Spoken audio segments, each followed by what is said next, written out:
Ah, Rocket League, un jeu aussi frustrant qu'amusant. Vous êtes de ces personnes qui ne dormez plus la nuit parce que vous vous demandez comment je vais faire pour gagner mes 2 contre 2. Restez à l'écoute, je vais vous montrer les 3 meilleurs trucs pour être meilleur en 2 contre 2 et monter dans les rangs. Furieux frangin.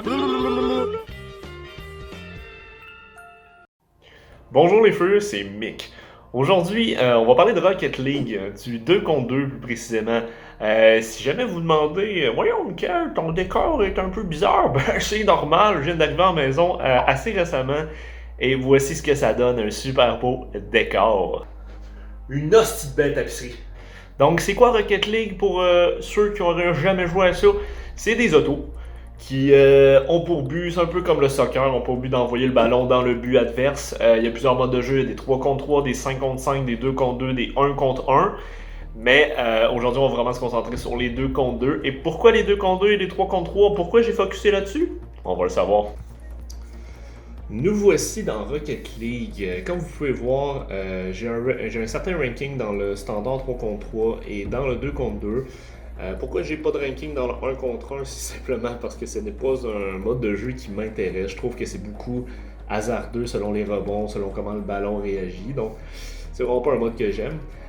Par contre, le 2 contre 2, j'ai trouvé ça. J'ai pas beaucoup joué au début, mais je suis tombé en amour avec ce mode de jeu-là simplement parce que il faut être beaucoup plus vigilant qu'on peut se permettre de l'être en 3 contre 3. Et c'est d'ailleurs pourquoi j'ai décidé de faire une vidéo sur le 2 contre 2.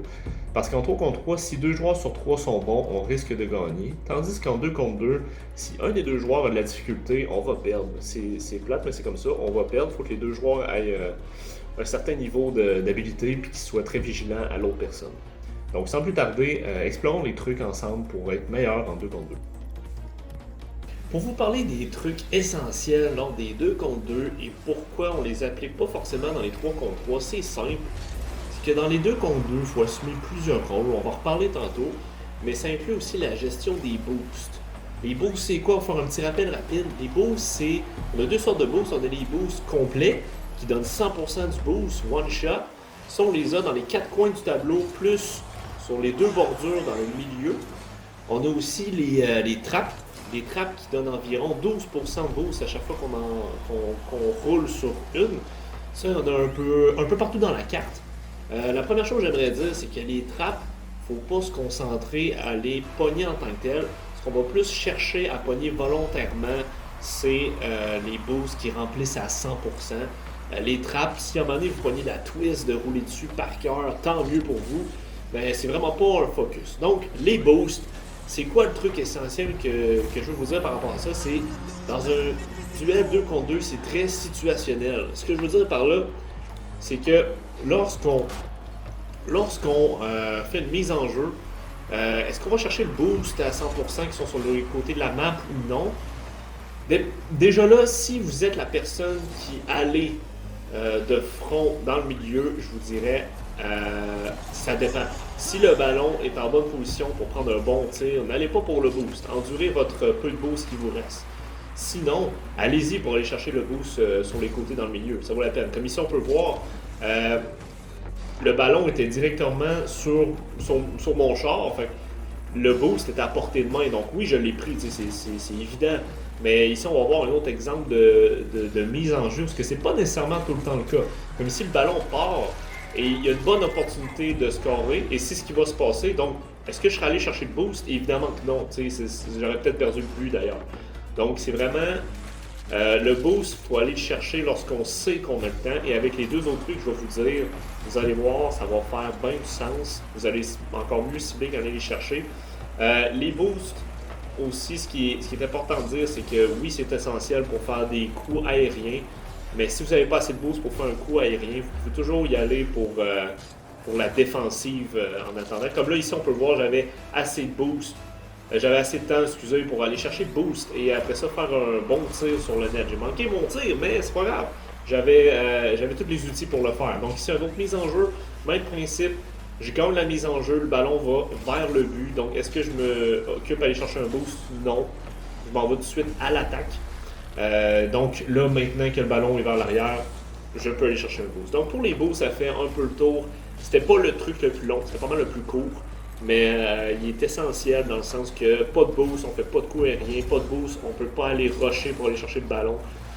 Par contre, il faut bien savoir quand est-ce prendre le boost. Si on a une opportunité d'attaque, il ne faut pas prioriser le boost. Je vois ça tellement de fois en ligne du monde qui vont chercher le boost et à cause qu'ils sont partis chercher un boost, ils n'ont jamais pu prendre la passe, ils n'ont jamais pu prendre le tir qui aurait été un sure goal en anglais, un but facile à faire. Donc, maintenant, le deuxième truc. Pour le deuxième truc, en 2 contre 2 à Rocket League, ce qui est important de savoir, c'est les rôles. Lorsqu'on fait un 3 contre 3 à Rocket League, chacun des 3 personnes peut enfiler un des rôles et s'y tenir exclusivement. Mais lorsqu'on tombe dans les 2 contre 2, c'est pas le cas. Il faut porter plusieurs chapeaux, qu'on le veuille ou non. Et ces chapeaux-là, il y en a généralement 3. C'est les grandes catégories. On ne rentrera pas dans les détails dans la vidéo d'aujourd'hui. Ça pourrait être intéressant de le faire plus tard. Mais pour aujourd'hui, on va se concentrer sur les principaux. Donc, on a l'attaquant. C'est lui le dasher, c'est lui qui va faire les tirs de proche ou de loin. C'est vraiment un rôle de tireur. On a aussi le playmaker, que j'aime bien appeler. En français, on pourrait dire comme le fabriqueur de jeu, le fabricant de jeu. Lui, ben, il fait des passes, il s'assure qu'il fait des rebonds aussi là, pour s'assurer que le ballon s'en va vers le milieu pour un de ses coéquipiers. C'est aussi lui qui va déjouer les autres avant de faire la passe finale. Et finalement, on a le gardien, le sauveur de but.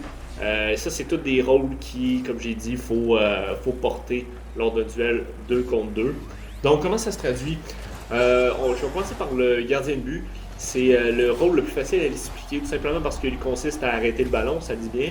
Mais il consiste aussi à prévoir les tirs qui vont arriver sur lui. Comme ici, on peut voir, là, il y a eu un arrêt. Je savais qu'il allait retoucher au ballon, donc j'ai pu prévoir qu'il fallait que j'avance un peu plus. On peut voir aussi que quand on fait le... Tu sais, gardien, on pense qu'il faut rester dans le but et juste faire des arrêts, mais non. Parce que quand on réussit à bloquer le ballon puis le rendre assez stable, on peut poursuivre avec le ballon jusque dans la zone ennemie. Et c'est là qu'il va rentrer la notion de rotation. Et la notion de rotation, ça va être le troisième truc essentiel. Mais pour rester au deuxième truc essentiel, en ce qui concerne le rôle de gardien, ça fait déjà un peu le tour. Ensuite, pour le tireur, le tireur professionnel, c'est que lui c'est assez simple dans le fond. Il va juste prendre le ballon comme il est puis essayer de lui donner le meilleur angle possible pour faire un tir. La trappe qu'il ne faut pas faire lorsqu'on prend ce rôle-là, c'est qu'il ne faut pas toujours essayer de viser le net. Ce que je veux essayer de dire par là, c'est que si le ballon est lent puis vous le tirez en direction du but, c'est-à-dire vers le milieu du terrain, vous faites plus une passe à l'autre équipe que d'autres choses. Il faut faire très attention à ça. Puis lorsqu'on est en mauvaise position, c'est souvent dans ce temps-là que les buts se font tirer ou quand on donne tout simplement le ballon à l'autre équipe. Donc si vous n'avez pas un bon angle qui a une chance de... soyez logique là-dedans. Si votre tir n'a pas une chance de déjouer le gardien adverse, essayez pas de tirer dans le milieu du terrain juste pour essayer de faire un but miracle. Okay? Essayez vraiment de prendre le meilleur tir possible. Si c'est pas possible, faites-le rebondir sur les murs adjacents le but pour qu'il après ça rebondisse vers le but. C'est le meilleur truc que je puisse donner pour les tireurs d'élite. Puis pour les fabricants de jeux, le fabricant de jeu, eux, c'est un peu plus complexe parce qu'être fabricant de jeu, c'est le rôle le moins grave si vous ne l'avez pas présentement. Mais c'est parce que, comme je vous le dis, c'est le plus difficile. Le fabricant de jeu, lui, c'est notamment le rôle qu'il faut le plus de talent, le plus de pratique. Parce que c'est beaucoup plus difficile dans Rocket League que de faire des bonnes passes au bon moment que de tirer sur le but. Ça a l'air un peu bizarre à dire, mais c'est le cas. C'est beaucoup plus difficile de faire des belles passes et des beaux jeux pour s'assurer des buts faciles que de faire des buts en tant que tel. Donc, ce rôle-là, ce que je peux vous dire, c'est utiliser beaucoup les bandes, les murs. Lorsqu'on frappe le ballon pendant qu'il est à côté sur un mur ou qu'il est proche d'un mur qu'on peut aller chercher en bondissant, c'est rare que l'adversaire peut prédire ces coups-là. Et souvent, ça nous place en bonne position pour marquer un but. Donc, utilisez vraiment les murs, ce serait mon meilleur truc. Essayez pas, par contre, de faire des coups aériens qui sont trop risqués parce qu'en 2 contre 2, si on manque le ballon et on se retrouve dans mauvaise posture, ça devient rapidement un 2 contre 1 et c'est pas vraiment ça qu'on veut. Oui, il faut faire confiance à son coéquipier, mais il ne faut pas trop faire confiance à son coéquipier pour qu'il vous carry la game ou qu'il vous fasse tous les arrêts pour vous. Là. C'est vraiment pas le but. Donc, le fabricant de jeu, je peux donner un autre truc, c'est vraiment de garder ça dans sa manche, mais de le pratiquer en dernier. Vous êtes mieux de pratiquer le gardien puis le tireur d'élite avant de pratiquer le fabricant de jeu. Pour le dernier truc, le dernier point, on va parler des rotations. Ça, c'est le nerf de la guerre à Rocket League. C'est ça qui va faire si vous gagnez ou vous perdez. Simplement parce que si vous n'avez pas de rotation, vous n'avez pas de chance de gagner. En 2 contre 2, c'est cruel comme ça. Si vous pensiez que vous deviez juste foncer sur le ballon tout le temps, je vous annonce que vous n'allez pas vous rendre dans des rangs aussi élevés que or, platine, diamant. Vous allez toujours rester bronze, peut-être silver si vous êtes chanceux. À quoi ça consiste les rotations? C'est vraiment pas compliqué en fait. C'est du gros bon sens. Comme vous pouvez voir, là, la rotation de base, là, je l'ai dessiné vite. C'est que c'est toujours comme un cercle si on veut, mais un cercle qui fait toute la largeur du terrain pratiquement. On peut pas juste être, mettons qu'on prend le rôle de gardien de but, on peut pas juste être devant le but et attendre que le ballon nous arrive dessus. Premièrement, ça nous donne peu de temps pour réagir si jamais le ballon arrive dans le but. Et deuxièmement, si on n'a pas de vitesse, ça va nous prendre beaucoup de temps pour accumuler de la vitesse pour aller chercher le ballon, qu'il soit dans les airs ou au sol, ça ne change rien. Donc en ayant cette rotation-là, on est déjà en vitesse, on a juste à ajouter un peu de boost si jamais on sait qu'on n'arrivera pas à temps. Puis là, on va pouvoir arriver à temps avec le boost et dégager le ballon du but, tout simplement. Les rotations, c'est vraiment pas plus compliqué que ça en tant que tel. Pour le reste, on peut voir ici que les rotations en attaque, si on prend le rôle de soit playmaker, fabricant de jeu ou tireur d'élite, c'est que on fait une attaque, qui est le numéro 1. Après ça, on revient vers l'arrière. Et si dépendamment de comment le ballon rebondit ou circule, soit qu'on va aller en position 2 ou en position 3. La différence, c'est que la position 2 est prête à prendre un rebond favorable devant le but, puis faire le but, évidemment. Et le numéro 3, lui, est une position plus safe, plus prudente, qui nous permet de voir comment ça va se dérouler et qui nous laisse, vu qu'on est à moitié du terrain, nous laisse le temps de retourner devant notre but ou dans notre zone pour éventuellement arrêter un ballon qui s'en viendrait. Donc, dépendamment où ce que le ballon est, s'il s'en vient vers le but adverse, restez en position 2. Si jamais il y a de l'air de vouloir revenir dans votre zone, allez en position 3 et regardez ce que votre coéquipier fait. C'est une question de communication visuelle, là, dans le sens que dans Rocket League, on n'a pas le temps d'écrire des mots puis de chatter pendant qu'on joue. Okay? C'est soit des mots raccourcis, mais ça ne vous dira pas quoi faire. Donc, il faut vraiment regarder visuellement ce qui se passe. Normalement, si les deux joueurs savent moindrement comment jouer en rotation, la personne qui attaque va revenir vers l'arrière et la personne qui était en arrière va revenir vers l'avant. On va regarder quelques exemples ensemble parce que c'est vraiment le point le plus important. On voit ici que je regarde ce que mon coéquipier fait. Là, on a vu qu'il est retourné vers sa zone et moi, j'ai pu attaquer. Et là, le ballon est retourné vers le milieu. Et vu que j'ai l'impression qu'il va revenir dans ma zone, je retourne devant mon but et l'autre coéquipier retourne en attaque. Ici, on peut voir que le coéquipier a assuré la position de défense et moi, je suis allé en attaque parce que le ballon s'en venait.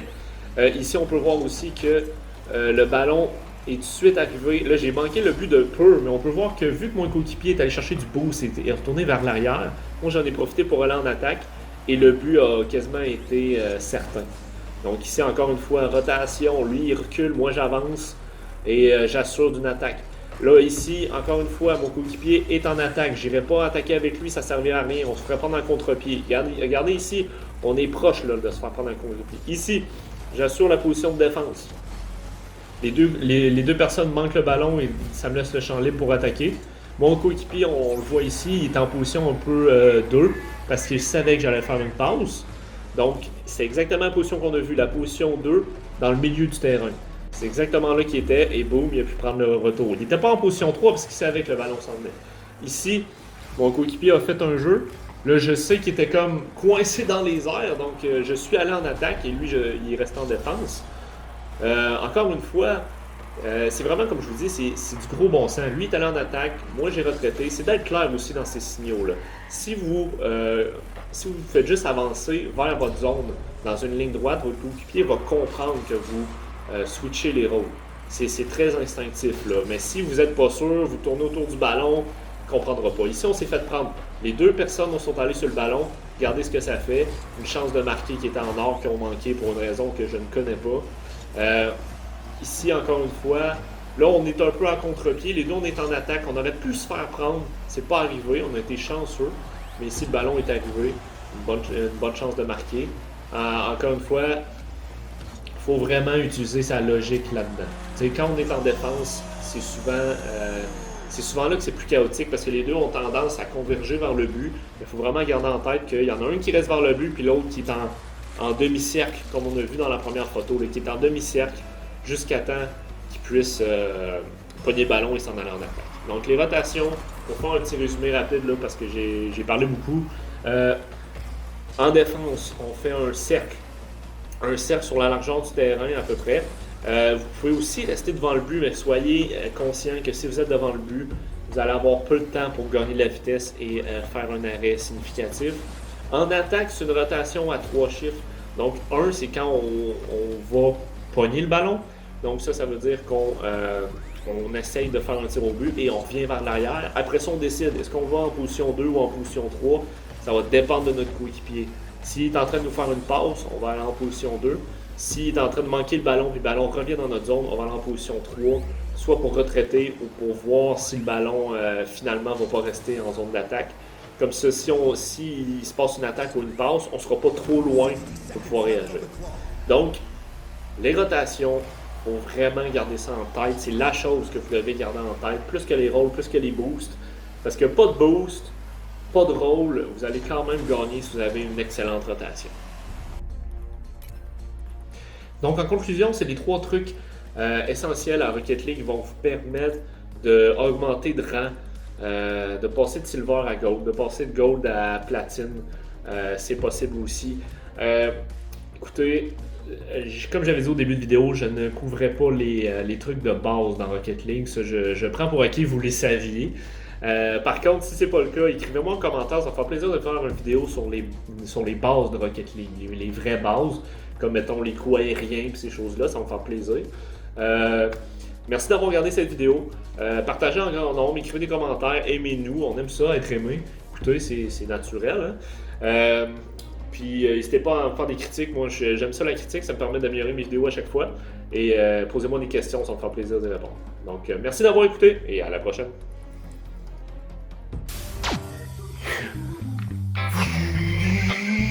Tu te crois meilleur à Rocket League que moi? Ouais.